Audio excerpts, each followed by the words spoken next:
Ladies and gentlemen, welcome to the first ever episode of the Ringpost Talk Podcast. This is like my third podcast I've done. I know it's a lot of podcasts that I've done, but I'm gonna try and make sure this one is like a permanent one that I want to do for the channel, because I always wanted to get like a podcast going, but you know how those ended. So I'm gonna try to make this solo podcast. I'm gonna try to make it do it. I'm gonna try doing it every single week. And yeah, we don't have that much to talk about. So let's talk about Elimination Chamber. The show was fine. I liked it. There was like one match that I really didn't like about the show, but overall the rest of the show was pretty fire. So anyways, let's get right on with it. So kicking us off is the women's Elimination Chamber match.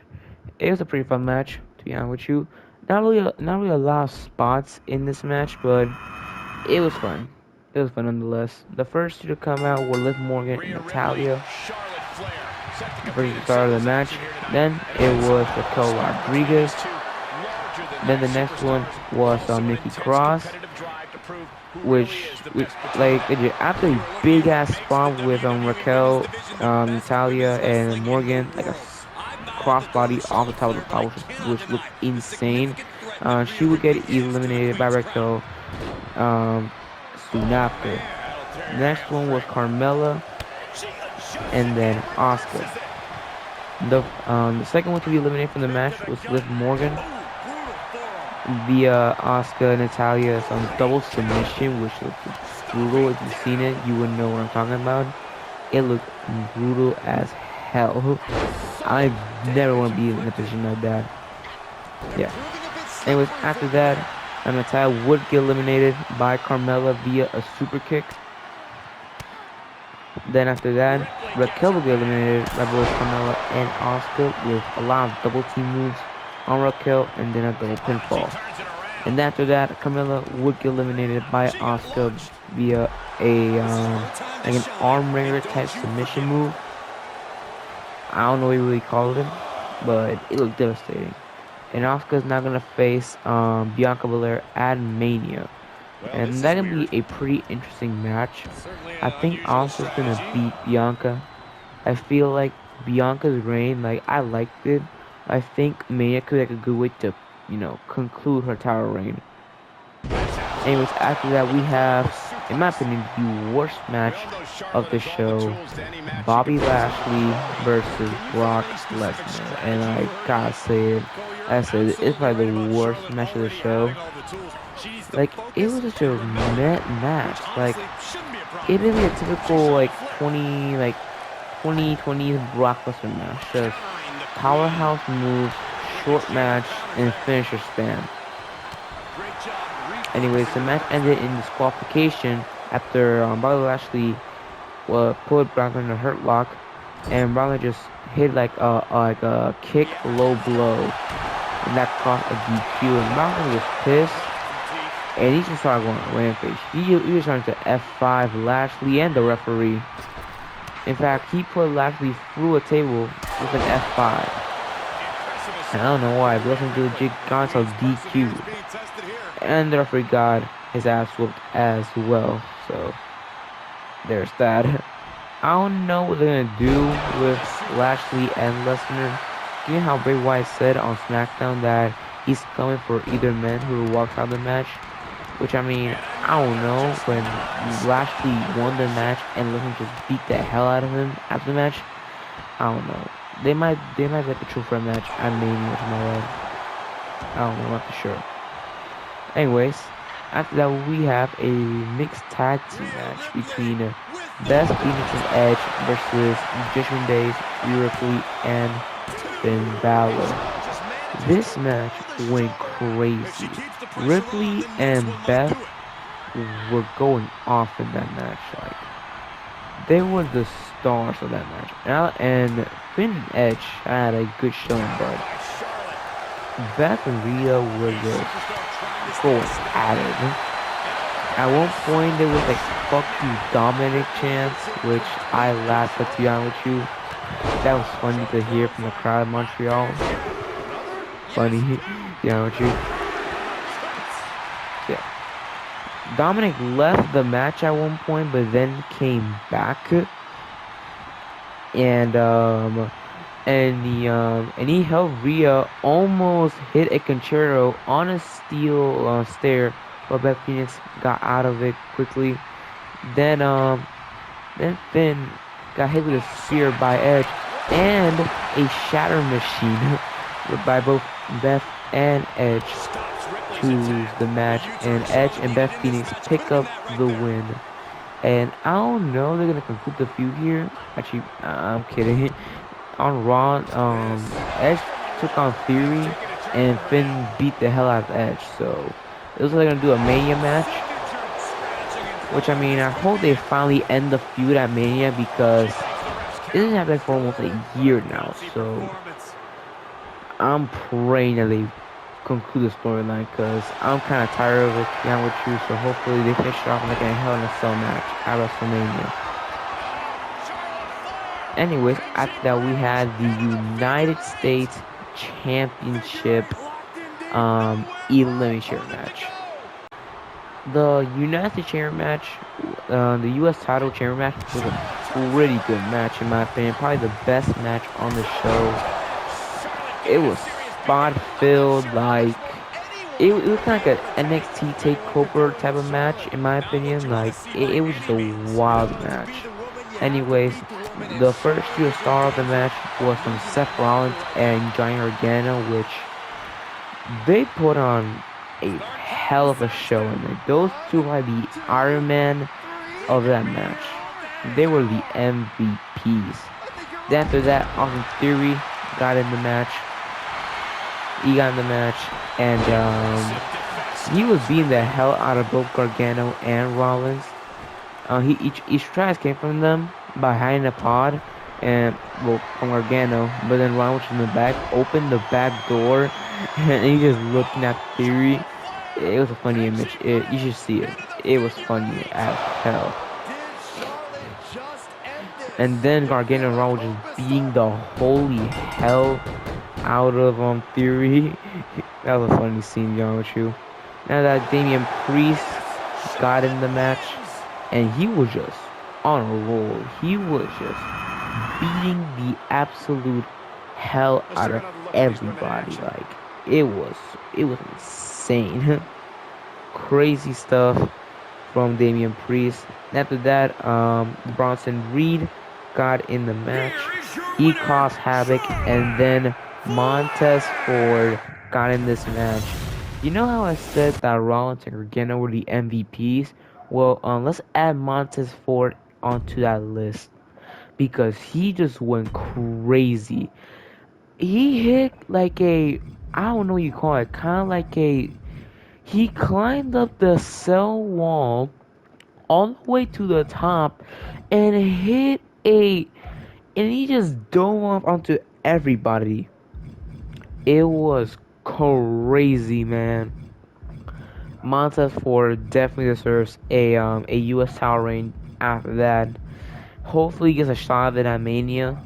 Around the sure though, because again how John Cena's back and Theory won the match. Spoiler alert right there. So they might do Theory and Cena at Mania, but either way, like Montez Ford needs to be at Mania because he's just that fucking good. What can I say? He's just that good. He is that guy. I hope Montez Ford gets the push he rightfully deserves.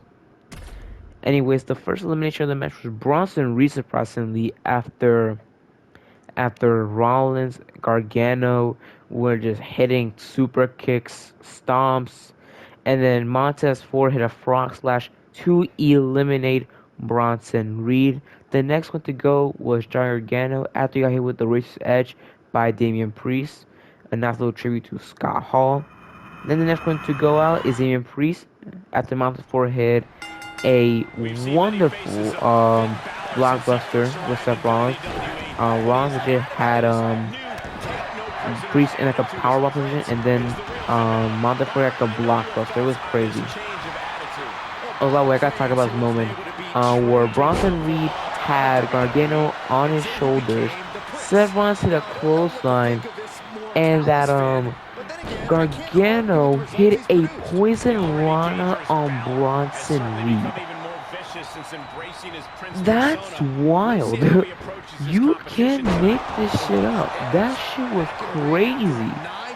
Like, that was crazy. You know, that moment with Rollins and Gargano just, like, on top of the pot was crazy. Rollins for a power bomb, and Gargano turned into a Hurricane Rana, and Rollins was on everybody. Dude, that match was wild as hell. Like, you guys should watch it.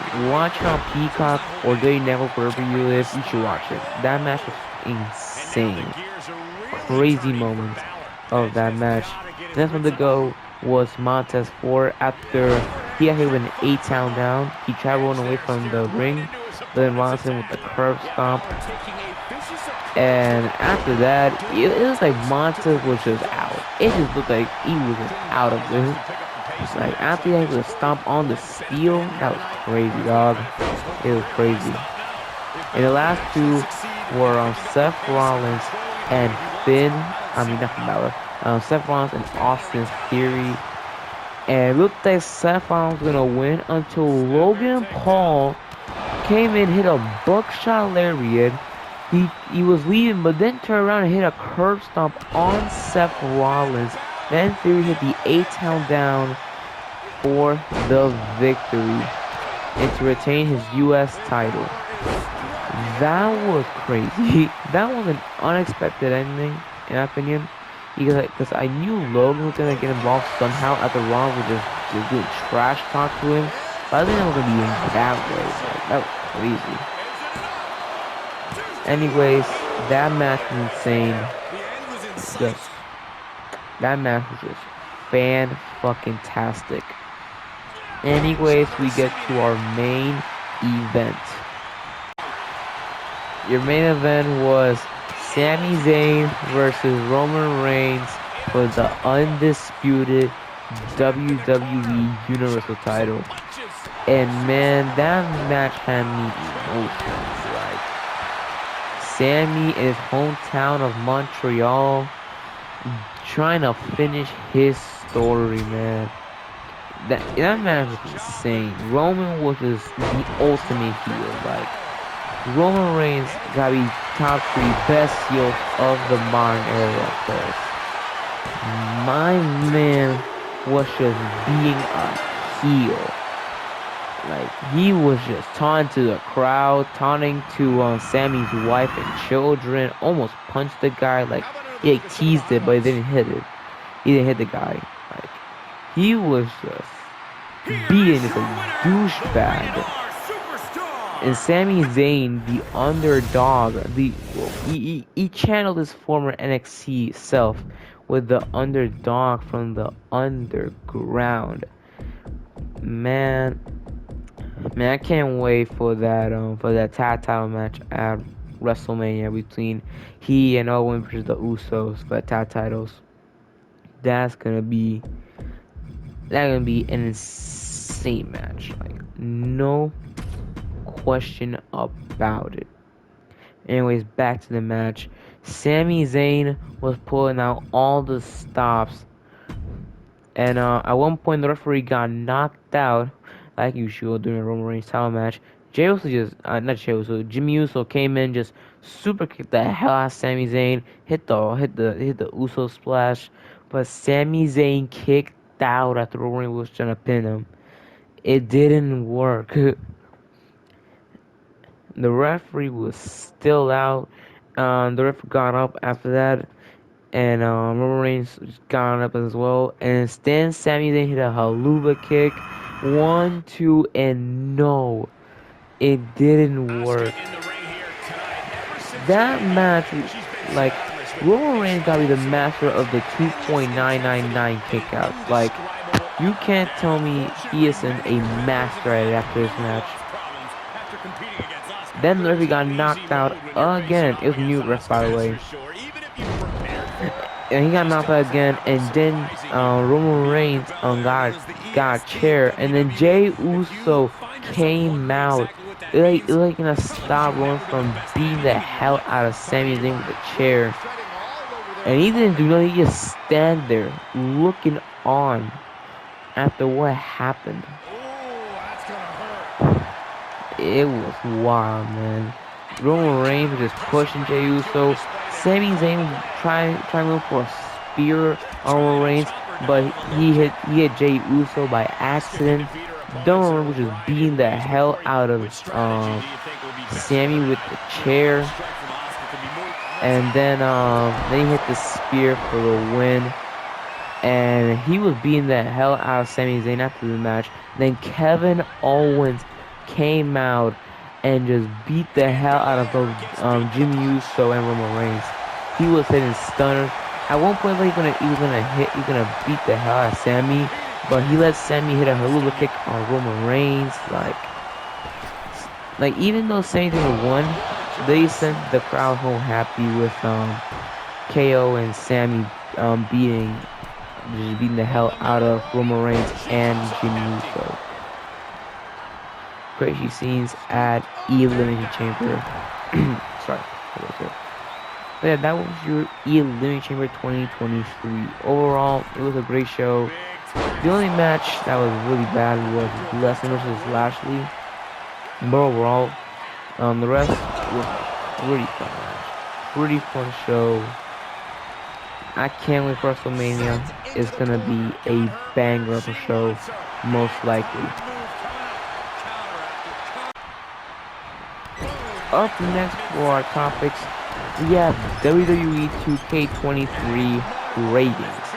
So, I think a couple days ago, they did a ratings review stream over at Down YouTube channel. Check it out, by the way. And they reviewed a lot of the ratings for the 2K23 superstars. And I gotta talk about some of these. Why is Montez Ford in 82? After that performance at Elimination Chamber, like, he should be higher, dog. Like, it doesn't make sense. Also, finally, Randy Orton is out of the 88 overall zone. He is now in 93, which I am thankful for. That man did not deserve an 88 in 2022. Unacceptable. Yeah, to be honest with you. After that, they review a couple more ratings. Seth Rollins is a 92, which honestly, I feel like it should be a bit higher, but yeah, I'm not going to do with it. Yeah, with you. Now, another stuff I gotta talk about is why is Austin Theory only an 82? Like, he's had a pretty dominant reign with the U.S. title. Like, why? And why is he on the same overall as Omos? Like, it doesn't make sense. Like, why? Just why? It doesn't make a shred of sense. Anyways, more overall here, Andrew Dawkins is an 80. Who else? I'm just trying to think. Oh yeah, Elias is like a 76 or whatever. Ronda Rousey like a 93. Who else? I forgot. There's a lot overall that we're showing at the live stream. Oh yeah, that Tyler Breeze is considered as a legend. Honestly, I like him. Also, they announced that both Tyler Breeze and Xavier Woods are going to be GMs for my GM mode. I like it because, you know, Battle of the Brands or whatever. I can't wait to play as them for my GM mode series. I plan on doing it, by the way. Play like a life and stuff series, down with you. Who else? Yeah, like I said, Tyler Breeze is a 77. But I gotta talk about Rey Mysterio's overall drop. This man was a 90 in WWE 2K22.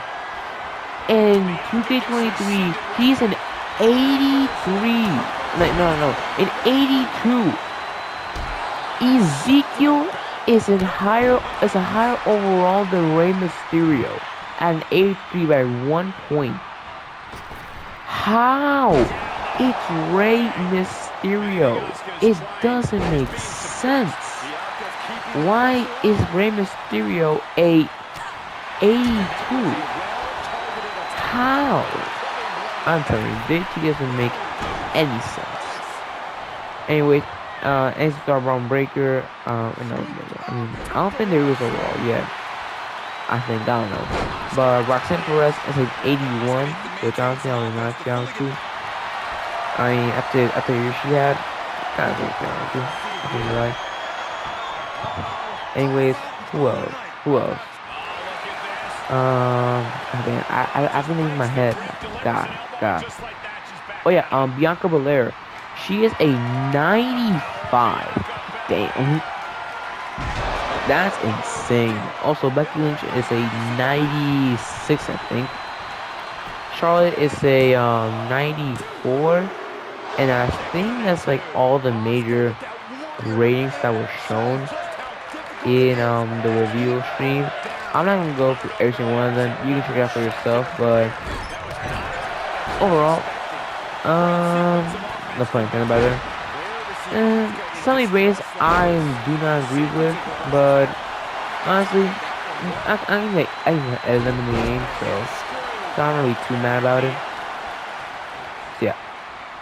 To wrestling gaming news, AEW Fight Forever, aka AEW, takes forever to release this game. They showed some gameplay of Adam Page and Bryan Danielson, and I mean, it's kind of like the WTK showcase. And you legit had gameplay and then like the real life footage of the match. It was Adam Page versus Bryan Danielson for the AEW World Title. And they were just like showing gameplay and footage of the real life match, which, I mean, you could have done it without it, but I guess so. And the game looked good. Some of them look awkward because it's always like a 2-player match. So yeah. But overall, the gameplay looks fun. I'm just waiting for it to drop. Like, they announced this game, like, not type, like the game, like in 2020. It's been 3 years and the game has not released. Like, I don't know what's taking them so long, but god dang. And I'm pretty gonna drop it in April, which, I mean, I think they're trying to compete with 2K, and I mean, not really the clear strategy. So yeah. That's all we know about the game so far. Also that yeah, like ESRB dispute, but apparently that was fake. So yeah, I'm not really that important to it, but I just want to talk about it. Anyways, moving on to our penultimate topic here. John Cena, Mr. Hustle, Loyalty, and Respect, is gonna return on March 6th. On Monday Night Raw. They have announced it. They're gonna be in Boston, Massachusetts, in Cena's hometown. I'm excited for it. He returned last year for that tag team match with Kevin Owens. That's great. I cannot wait for Cena's return in like 2 weeks now. It's gonna be amazing, and Emma's gonna face Theory at Mania for the U.S. title most likely. So yeah, I can't wait for Cena to do his thing like usual, you know. Pop in and maybe win some matches, you know.